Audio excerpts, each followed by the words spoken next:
하겠습니다. 모두 자리에 일어나셔서 시편 116편 구약 성경 888쪽가량에 있습니다. 시편 116편 1절부터 8절까지 말씀을 교독으로 봉독하겠습니다. 제가 먼저 1절 읽겠습니다. 여호와께서 내 음성과 내 간구를 들으심으로 내가 그를 사랑하는도다.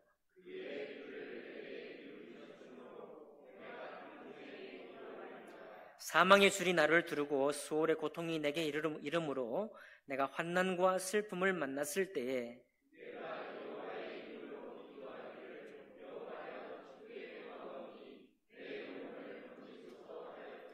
여호와는 은혜로우시며 의로우시며 우리 하나님은 긍휼이 많으시도다.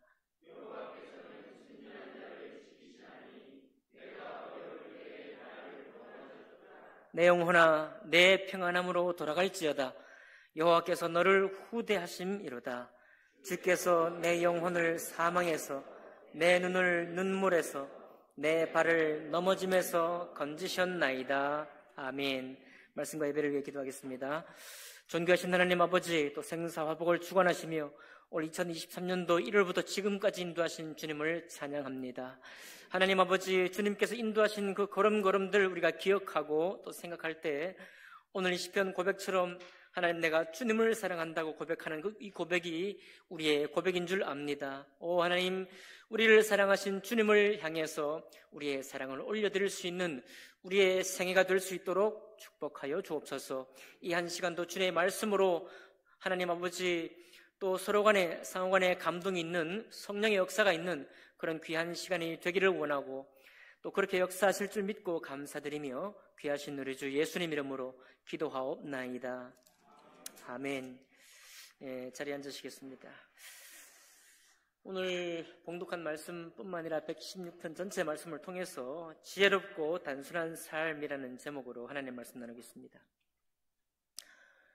소림사, 그리고 황비홍, 이런 걸로 유명한 배우가 있는데요. 이연걸이라는 사람입니다. 이연걸은 12살부터 우리가 아는 풍후죠. 우슈 선수로 뛰었고요.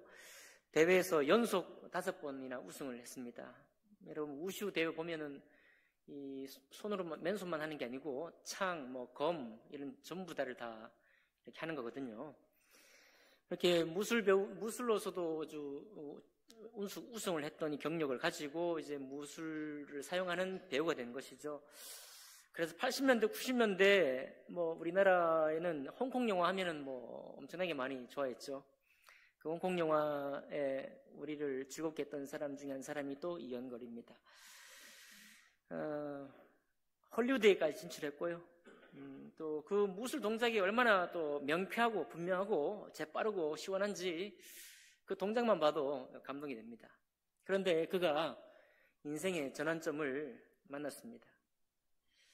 고백을 보니까 사실 죽다가 살아난 그런 심한 위기에서 건져냈던 그런 경험들이 물론 무술하면서도 배우를 하면서도 여러 번 있었는데 결정적으로 2004년 세계 인도네시아를 중심으로 했던 동남아를 일대로 휩쓸었던 사건이 있죠.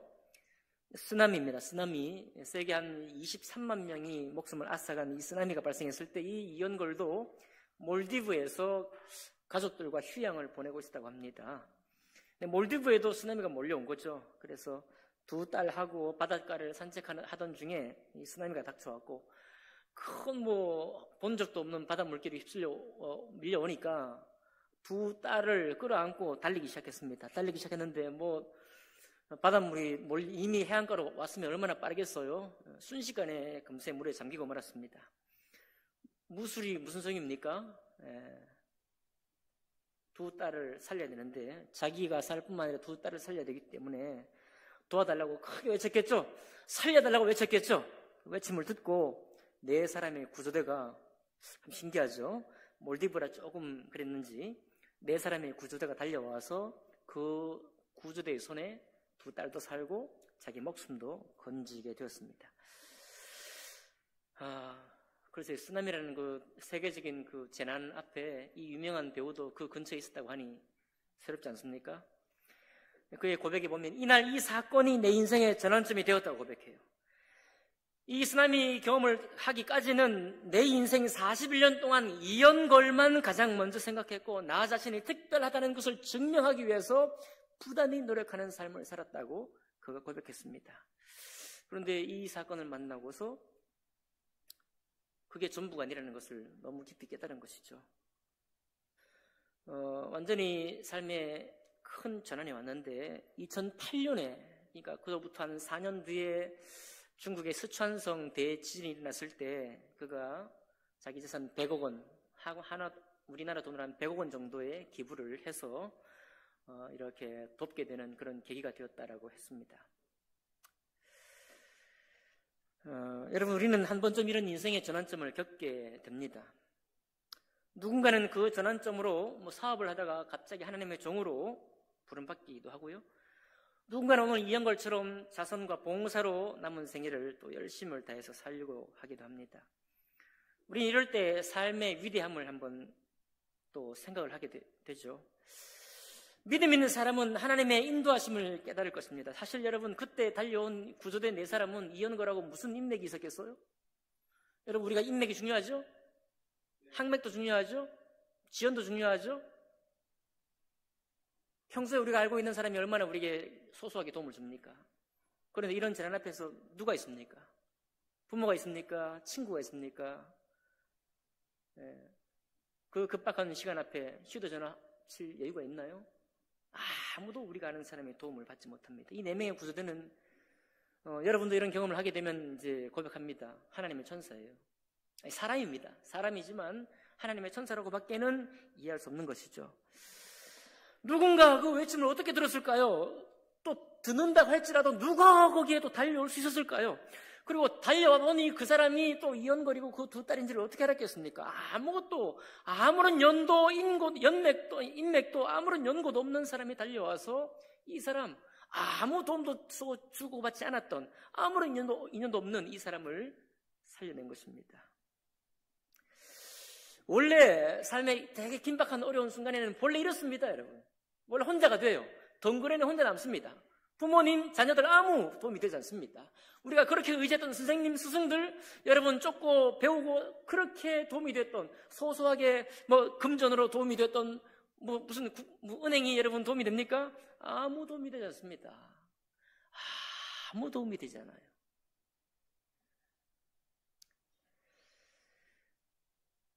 이런 경험을 이 사람은 한 거예요. 시인이 여호와께서 내 음성과 내 간구를 들으심으로 내가 그를 사랑하는도다. 언제 내 음성을 들으셨느냐? 3절에 보니까 사망의 줄이 나를 두르고 수월의 고통이 내게 이르므로 내가 환난과 슬픔을 만났을 때 불렀다는 거예요. 이미 그런데 하나님의 은혜를 만난 겁니다. 하나님의 구출을 만난 거예요. 이 만나고 나니까 이 사람이 전에도 나의 인생을 이렇게 인도하시고 나를 건져주셨는데 바로 그분이 하나님이시라는 분명한 인식이 있었고 오늘도 그리고 내일도 이런 일들을 만날 수 있겠는데 그 만날지라도 나를 내 음성을 들으시고 내 외침 소리를 들으시고 나를 건져내신 그 하나님을 생각하니 도대체 내가 뭐라고 주님께 그런 은혜와 사랑을 입느냐 이 말이에요. 그러니까 그런 은혜와 사랑을 입은 사람이 하나님 앞에 이렇게 고백하는 겁니다. 내가 주님을 사랑합니다. 네. 주님을 사랑한다고 고백하는 거예요. 그런데 이 주님을 사랑한다는 이 고백은 그리고 주님의 도우심을 받은 이 사람은 어떤 사람이냐면 6절에 나와 있습니다. 6절 볼까요? 여호와께서는 순진한 자를 직신하니 내가 어려울 때 나를 구원하셨도다라고 말하고 있어요. 순진한 사람이라고 말합니다. 여러분 주보 뒷면에 보면 심플이라는 말이 나와 있습니다. 영어로 심플입니다. 심플.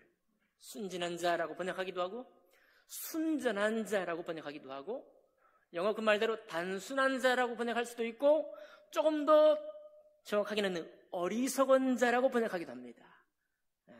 누가 하나님 앞에 사랑을 받고 누가 주님과 함께 교제하며 주님과 함께 걷는 사람이냐? 어리석은 자라는 거예요. 순진한 사람이라는 것입니다. 단순한 사람이라는 거예요. 그런데 왜 어리석은 자가 왜 주님 앞에 이렇게 사랑을 받는 것인가요? 어리석은 자의 원래 뜻이 뭡니까? 이거는 어리석은 자의 뜻은 나는 하나님의 보호가 필요한 사람입니다 라는 거예요. 나는 하나님의 도우심과 내 인생의 평생에 살면서 주님의 이런 건지심이 필요한 사람입니다. 내가 의탁할 분은 주님이십니다라고 주님께 맡기는 사람이 어리석은 사람이라는 거예요.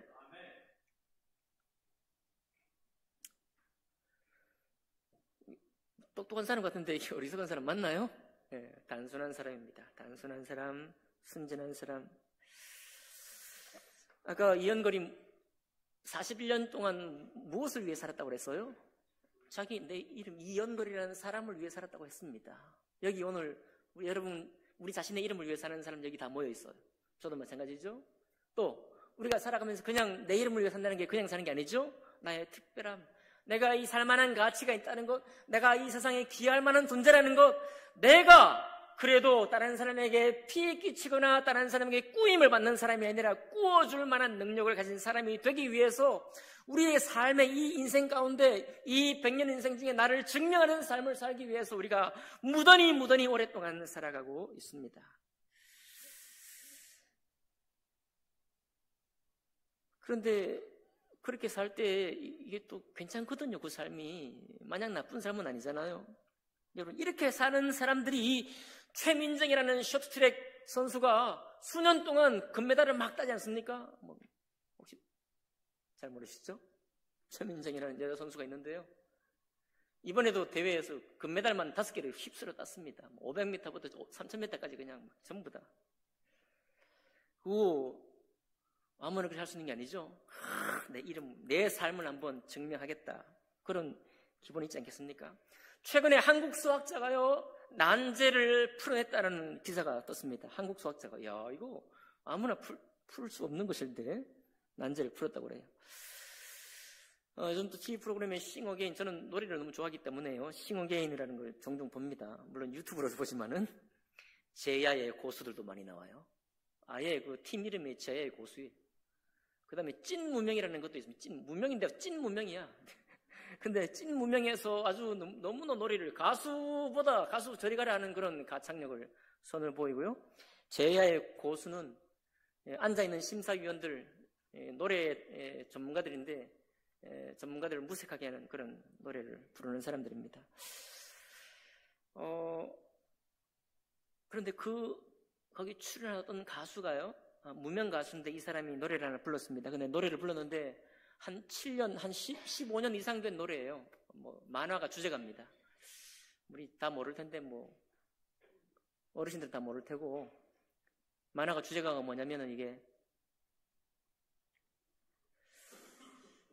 뭐죠? 질풍가도. 네. 땡큐. 고마워요.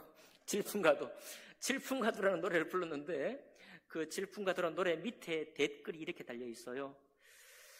아버지는 알츠하이머, 우리 이쁜 딸은 중증 자폐, 점점 찍고 나에게 매일 힘을 준 곡이었습니다. 만화가 주제가에 불과한데요. 나에게 매일 힘을 준 곡이었습니다. 이 가수분께 언젠가 진짜 크게 보답하고 싶은 생각을 항상 가지고 있네요 라고 감사의 댓글을 달아놨어요. 노래를 작곡한 사람이나 그 만화가 주제가를 부르는 그 가수나 무슨 인연이 있겠습니까? 아무 인연이 없지만은 이 노래 세상 노래입니다. 물론 만화가 주제에 불과해요.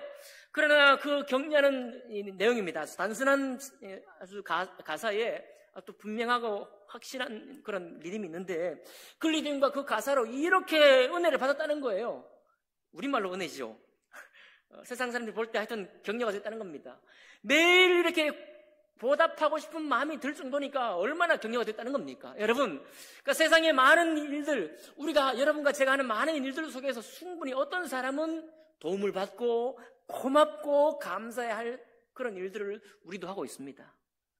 그렇죠? 어떻게 우리 하는 일들이 다 무의미한가요? 무의미하지 않죠. 다 도움이 돼요. 다 도움이 됩니다. 서방관들이 땀을 흘려서 이렇게 구출하면 그 불구덩이에서 사람을 구출한다든지 아니면 경찰관에게 정말 도와달라고 소리쳤을 때 신속하게 대처해가지고 이렇게 급하게 병원으로 옮길 수 있었던 그런 이야기들을 보고요. 또 의사들의 헌신과 이런 장면을 보면 얼마나 감동이 되는지 모릅니다. 요즘은 또 매일 생활 속에 아이디어가 막 이렇게 유튜브에 막 올라와요. 뭐 쉽게 이렇게 뭐 고치는 법, 이렇게 부러진 나사를 이렇게 쉽게 뭐 조이는 법, 제가 그런 거 참 잘 보거든요. 신기하더라고요. 그렇게 어떻게 저렇게 생각을 할까? 다 도움이 됩니다. 다 도움이 되니까 여러분, 하나님은 우리의 일상생활 속에서 우리가 하고 있는 모든 수고와 섬김이 무의미하다고 하시는 말씀이 아닙니다. 하나님 그 모든 것이 가치가 있다고 인정도 하셔요. 그러나 중요한 건 뭐냐면 바로 그런 일들만이 있지 않습니다. 우리 인생에 정말 우리 영혼에 중요한 일이 따로 있는 거예요. 여러분, 하나님이 여러분과 저를 불러서 우리를 사용하실 일이 따로 있다는 이 말입니다. 하나님이 우리에게 말씀을 주는 일은 이 말씀을 지켜 순종하면서 우리를 통해서 이루고자 하는 그런 세계, 우리를 통해 이루고자 하는 그런 말씀의 영역이 따로 있다는 것입니다. 그것을 깨닫는 사람이 중요하다는, 그것을 깨닫는 것이 중요하다는 것입니다. 여러분, 그러니까 여러분의 일상을 응원하고 싶습니다. 여러분과 제가 만나는 모든 수고, 정신적인 수고, 몸을 하는 수고, 모든 것을 다 응원하길 원합니다. 주님도 그것과 함께 하기를 원합니다. 그러나 특별히 오늘 이 시는 그저 내 삶의 건짐만 받은 게 아니에요. 이 시는 분명히 하나님의 일을 하는 사람이 분명합니다. 하나님의 뜻을 쫓아 수고했던 사람이 분명해요. 욥처럼 말입니다. 자기 자녀의 하나님 말씀을 쫓아서 자녀가 범죄할까 두려워 염려함으로 그를 위해 제단을 드리고 끊임없이 이 세상 속에 주님 말씀을 쫓아서 고아를 돌보고 나그네를 돌보고 연약한 자를 돌보며 음행의 마음을 품지 않은 그런 마음을 계속해서 연단해 갔을 거예요. 말씀을 위해서 말입니다. 말씀을 위해 수고하고 말씀을 위해 살아가고 하나님의 뜻과 함께 하니까 우리 주님께서 모든 사람을 사랑하시지만 특별히 하나님의 사람을 사랑하는 그런 고백인 것입니다. 오 주님, 내가 주님을 위해 살았고 하나님 말씀을 쫓아 살았으니 그런 나에게 또 이와 같은 은혜를 주시니 내가 주님을 사랑할 수밖에 없습니다. 내가 주의 사람입니다 라고 고백을 하는 것입니다. 우리가 얼마나 새 속에 물들기 쉬운가. 여러분, 제가 며칠 전에 또 이런 고백을 봤는데 어떤 고백이냐면 가진 게 없고 능력이 없어도 사랑만 있다면이라는 글을 봤어요. 근데 제가 얼마나 벌써 이미 세속적인 사람이 됐냐. 가진 게 없고 능력이 없어도 사랑만 있다면이 전혀 힘이 안 돼. 아니면 가진 것도 좀 있고, 할렐루야, 능력이 좀 더 있고 거기다가 사랑이 있으면 얼마나 더 좋겠습니까? 이게 우리가 다 원하는 거거든요. 이게 우리가 다 원하는 거예요. 왜요?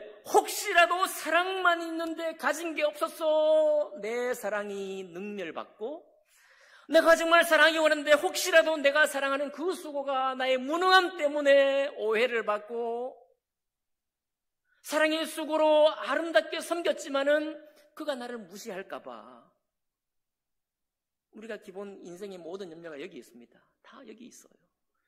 그래서 우리는 능력을 기르기 위해서 수고하고 있고 가진 것을 더 많이 갖기 위해서 애를 쓰고 있고 거기에다가 플러스 알파 사랑할 때가 있으면 내가 사랑하겠습니다 라고 하기에 우리가 얼마나 빠른지 몰라요. 이게 바로 이연거래 전반전생입니다. 이연거래라고 그런 생각 안 했겠습니까? 그러고 그냥 자기가 자기만 생각했겠습니까? 전혀 아니에요. 그도 기회가 되면 사랑으로 섬길 일이 있을 것을 했을 거예요. 그러나 하나님의 사람은 조금 다른 귀를 가지고 있어야 해요. 이연걸은 불자입니다. 불자예요. 제가 이연걸 좋아하는데 하나님의 사람은 다른 귀를 가지고 있어야 합니다.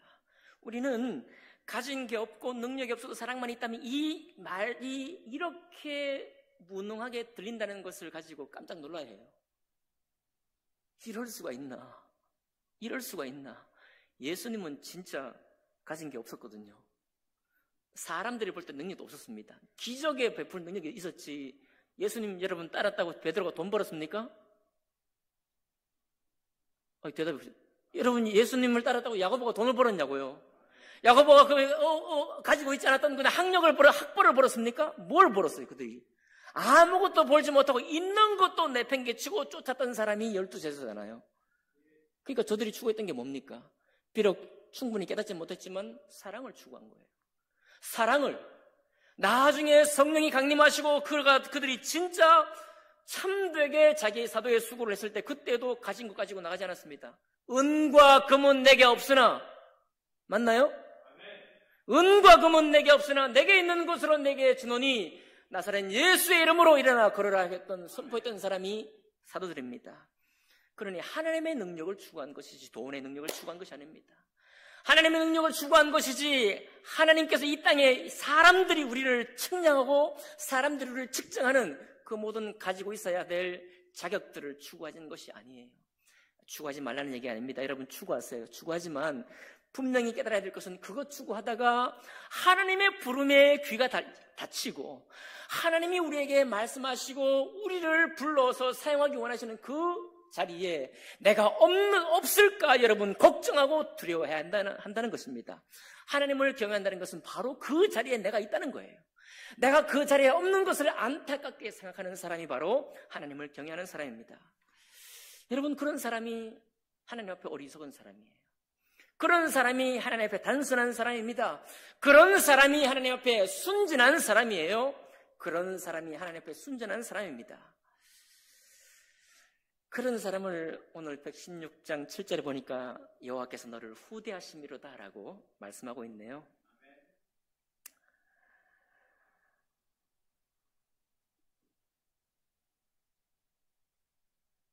많은 사람이 인생에 큰 도움, 이연글과 같은 큰 도움을 받고도 하나님을 모르고 평생을 마치기도 합니다. 많은 사람이. 하나님이 왜 우리를 이 땅에 태어나게 하시고 우리를 불러서 무엇을 이룰 것인지 도무지 깨닫고자 하는 마음이 없어요. 여러분 깨달음 중에 가장 큰 깨달음이 내가 죄인이라는 깨달음이에요. 내가 죄인이라는 깨달음이 무엇입니까? 내가 생각하는 바, 내가 이 인생 중에 내게 요구하고 내가 요구받은 것대로 내가 살려고 했던 그 삶 전체가 죄의 뿌리에서 시작한 것이니 이것이 하나님의 부름받은 삶이 아니라는 것을 깨닫는 것이 바로 죄인을 깨닫는 것입니다. 그렇지 않게 되면 어떻게 되냐면 전부 다 우리가 한풀이로 신앙생활을 하게 됩니다. 어려서 돈이 없는 사람은 평생 신앙생활 할 때 돈 벌려고 신앙생활 하는 거예요. 그게 더 뿌리가 어디냐면 자기에게서 난 뿌리입니다. 어려서 다른 사람에게 무능한 것으로 질타받아서 능력을 받고자 해서 일생을 산다고 한다면 그건 역시 내게서 시작한 내 목표예요. 잘못됐다는 게 아닙니다. 여러분, 우리 인생에 나의 어릴 때 내가 충분히 선택하기도 전에 비평과 판단하기도 전에 내 인생을 주관할 수 있는 어떤 그런 소망이 나에게 들어찼습니다. 그럼 그거 해결해야 되죠. 당연히 우리는 바로 그것이 내 삶의 키가 돼요. 내 삶의 표대가 되고 내 삶을 움직이는 아주 깃발이 될 수밖에 없습니다. 그러나 그렇게 가던 사람이 하나님을 깨닫는 거예요.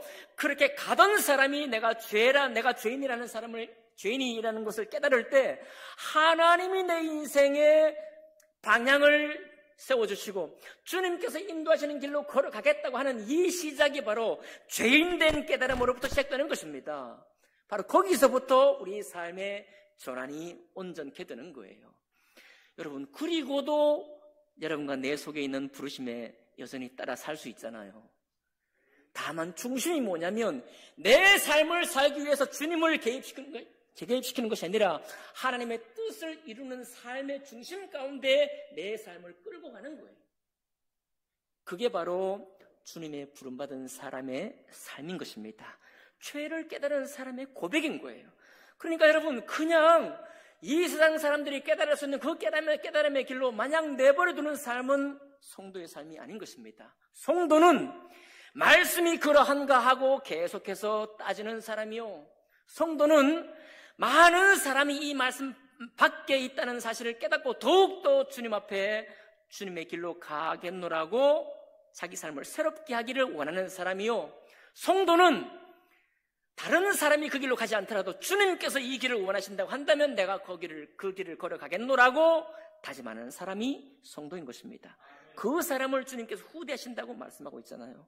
자, 그럴 때 우리가 큰 곤란을 인생에 믿는 사람이나 믿지 않는 사람이나 겪게 될 것인데 그때 어떤 고백이 있는지 아십니까? 116절, 10절 하반절부터 11절 보니까 내가 큰 곤란을 당했을 때 내가 경겁할 때에 이르기를 모든 사람은 거짓말쟁이라 그러는 거예요.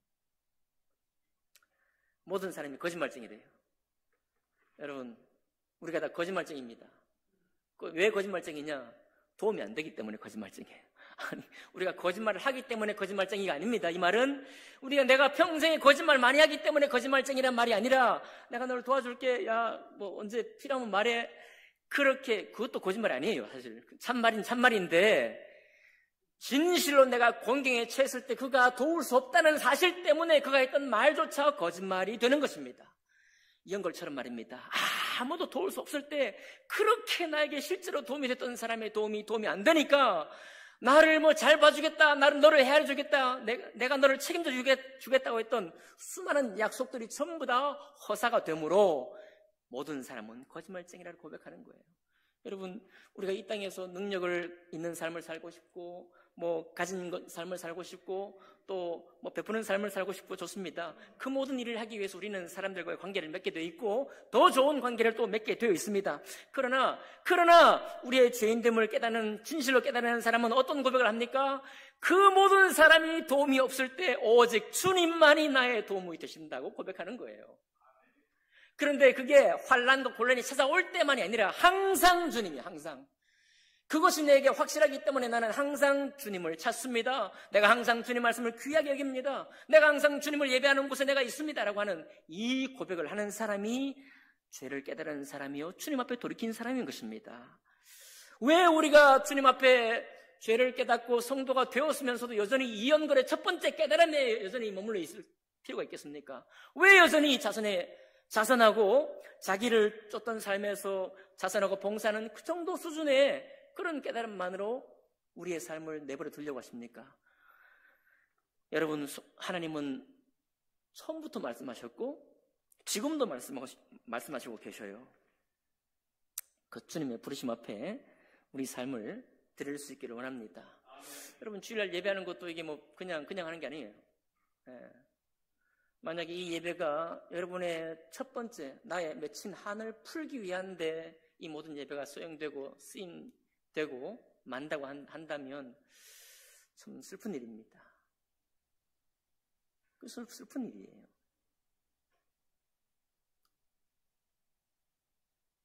성경에 수많은 사도들과 수많은 신앙의 선배들이 있는데 그들의 기록들, 그들의 신앙의 삶이 자기 인생의 수고를 도와주신 하나님을 고백한 사람이 몇이나 됩니까? 그들도 전반기는 그랬을 거예요. 전반기 인생은 그랬을 것입니다. 그러나 후반기 인생은 그렇지 않습니다. 그들은 하나님을 위해 산 삶 가운데 오히려 고난을 받고 주님을 위해 살겠다고 자기를 드린 그 후에 오히려 그 일 때문에 고난을 받는 그 고난 가운데에서 내가 하나님을 사랑합니다라고 고백했던 사람들입니다. 우리는 바로 그들을 본받고 그들을 따라가는 후배들이에요. 믿음의 후배들인 것입니다. 그래, 이 모든 일을 겪고 나니까 이 사람이 어떻게 고백하는지 아십니까? 마지막 16절 고백이래요. 여호와여, 나는 진실로 주의 종이요 주의 여종의 아들 곧 주의 종입니다라고 고백하는 것입니다. 한번 고백해 볼까요? 나는 주님의 종입니다. 네, 목사님만 주님의 종 그러지 마시고 좀 그거 아니라니까요. 그러면 목사를 위한 성경이 따로 있겠지. 그죠? 디모데 후서에 감독과 집사의 직책이 나오는데 거기 따로 있잖아요. 목사를 위해서는 거기 따로 있잖아요. 이거는 무슨 얘기입니까? 하나님을 믿고 예수 그리스도 안에서 주님을 믿는 사람의 고백이에요. 성도의 고백입니다. 거룩한 무리라고 부름받은 사람의 고백이에요. 세상 가운데서 불러내어서 하나님의 일을 위해 수고하고 하나님 나라를 위해 살라고 부름받은 성도의 고백인 것입니다. 이 걸음을 걷지 않으려고 하는 여러분은 혹시 그런 분이 계시다면 주님과 대결하세요. 여러분, 주님을 붙잡고 씨름해야 돼요. 제가 며칠 전에도 말씀드렸지만 주님을 이겨먹는 거거든요, 우리가. 주님, 이거 말 같지 않아. 이건 내 삶에 별로 그리 중요한 말씀 같지 않아요. 이거는 내 삶 속에 이루어야 될 말 같지 않아요. 이거는 남들의 말이겠죠. 이건 내 말이 아니에요. 어떻게 사람이 이렇게 할 수 있습니까? 라고 여러분 거절하신다면 주님을 거절하는 것이 목사를 거절하는 게 아니에요. 나는 주님의 종입니다. 그런 고백을 우리가 할 수 있기 바랍니다. 꼭 환난 날 만나셔야 될까요? 꼭 죽을 뻔했다가 사는 어떤 그런 그 경험을 하셔야만 되겠습니까? 그렇지 않아요, 여러분. 그렇지 않아요. 우리는 참 귀한 은혜가 있는데 우리의 죄인됨을 깨닫는 길이 있습니다. 내 죄를 깨닫는 그 길이 있어요. 그것은 하나님의 말씀 가운데 여러분이 계속 정말 주님, 이게 내가 아무리 살아도 이 연골처럼밖에 못 살겠는데 그것도 너무 먼데 이 성도 이 고백, 시편 116편의 이 고백을 어떻게 살겠습니까? 라고 혹시 모르겠다고 여기시고 어떻게 살고 싶지도 않다 이런 생각을 하시는 분이 계시다면 그 사람이 뭘 할 때냐면 기도할 때입니다. 기도 아무거나 기도하지 마시고 바로 그럴 때 기도하는 거예요. 주님의 뜻이 무엇인지, 나를 불러서 주의 일을 하기 원하실 때 무엇을 하기 원하시는지 가르쳐 달라고 기도하는 기도가 참된 기도예요. 주님 앞에 갔는데 내가 주의 종인지 아닌지 모르겠습니다. 이러면 이상하잖아요. 곤란하잖아요. 네? 내가 주님의 종으로 주님의 자녀인 줄 알았는데 주님의 종인 줄 내가 모르겠다고 고백하는 건 얼마나 이상한 고백입니까? 그러니 여러분 시편 116편의 이 시인의 고백이 우리 믿는 사람들의 고백이 되기를 원합니다. 여러분과 저의 고백이 되기를 원해요. 가진 게 없고 능력이 없어도 사랑만 있습니다라는 이 문구가 여러분과 저에게 힘이 될 수 있을까요? 사랑의 위대함에 조금 더 다가가려고 하는 이 사랑의 수고, 그 사랑의 수고에 헌신해 보지 않으면 사랑이 위대한지 모릅니다. 알 수가 없어요. 저와 여러분 부족하지만 정말 사랑의 수고가 무엇인지 정말 사랑하기 힘든 세상에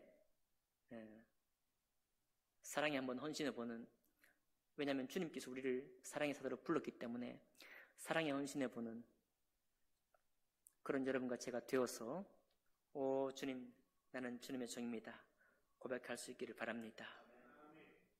어리석은 사람이 되십시오. 심플한 사람이 됩시다. 순전한 사람이 돼요. 주님은 그런 사람을 후대하십니다. 기도하겠습니다.